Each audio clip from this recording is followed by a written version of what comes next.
தேசிய பட்டியல் பாராளுமன்ற உறுப்பினர் பதவிகளுக்கு ஏற்கனவே கட்சிகளால் பரிந்துரைக்கப்பட்டவர்கள் அல்லது சமீபத்திய பொதுத் தேர்தலில் வேட்பாளர் பட்டியலில் உள்வாங்கப்பட்டு தெரிவு செய்யப்படாதவர்கள் மட்டுமே தேசிய பட்டியல் பாராளுமன்ற உறுப்பினர்களாக பாராளுமன்றத்துக்கு பெயரிட முடியும் என தேர்தல்கள் ஆணையாளர் நாயகம் சமன் ஸ்ரீ ரத்நாயக்க தெரிவித்திருக்கின்றார்.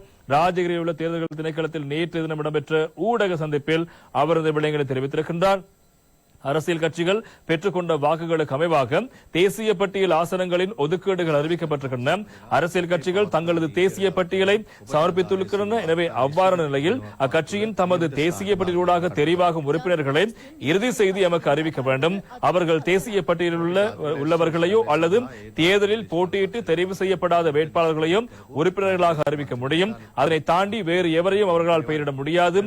தேசிய பட்டியலுக்காக பெயரிடப்பட்டுள்ளவர்களின் பட்டியல் கட்சியின் செயலாளர் எமக்கு குறித்து அறிவிக்க வேண்டும் என்பதாகவும் அவர் தெரிவித்த விடயங்கள் முக்கியமாக இருப்பதை காணலாம். அதே போல தேர்தல் நடைபெற்று 21 நாட்களுக்குள் இந்த முறை பாராளுமன்ற தேர்தலில் போட்டியிட சகல உறுப்பினர்களும் தங்களுடைய இந்த தேர்தல் நடவடிக்கைக்காக செலவிட்ட தொகை வருமானம் தொடர்பான விடயங்கள் குறித்தும் அறிக்கையை சமர்ப்பிக்க வேண்டும் என்பதாகவும் நேற்று தினம் தேர்தல்கள் ஆணைக்குழு தெரிவித்திருக்கு. எனவே தேர்தல் செலவுகளை கட்டுப்படுத்தும் சட்டத்துக்கு அமைய ஒவ்வொருவரும் தங்களுடைய கிடைத்த பணம் அதே போல செலவிட்ட தொகை தொடர்பான விடயங்களை கட்டாயமாக அவர்கள் இந்த நேரத்தில் அவர்கள் 21 நாட்களுக்குள் தேர்தல் செயலகத்திற்கு கையளிக்க வேண்டும் என்பதும் முக்கியமான செய்திகளாக இருப்பது நாங்கள் காணலாம். அதே போல இன்னும் ஒரு அறிவிப்பொன்றையும் தேர்தல்கள் ஆணைக்குழு வெளியிட்டிருக்கிறது. அது தொடர்பான செய்தி ஒன்றும் இன்றைய தினம் வீரகேசரி பத்திரிகையுடைய உட்பக்க செய்தியாக இடம்பெற்றிருப்பதை நாங்கள் காணக்கூடியதாக இருக்கிறது.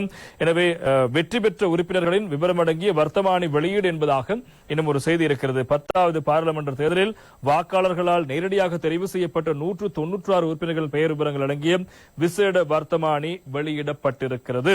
அதே போல இந்த மாவட்டத்தை பொறுத்தவரைக்கும் முக்கியமாக இந்த ஒவ்வொரு 22 மாவட்டங்களுக்குமான 196 உறுப்பினர்களின் பெயர் விவரங்கள் வெளியிடப்பட்டிருக்கிறது. தேசிய பட்டியல் செயலாளர்களால் உறுதிப்படுத்தப்பட்டு அனுப்பப்பட்ட பின்னர் அது தொடர்பான வர்த்தமானியும் வெளியிடப்படும் என்பதாகத்தான் தேர்தல்கள் ஆணைக்குழு தெரிவித்த கருத்துக்களும் முக்கியமான செய்திகளாக இடம்பெடுத்திருப்பதை காணலாம்.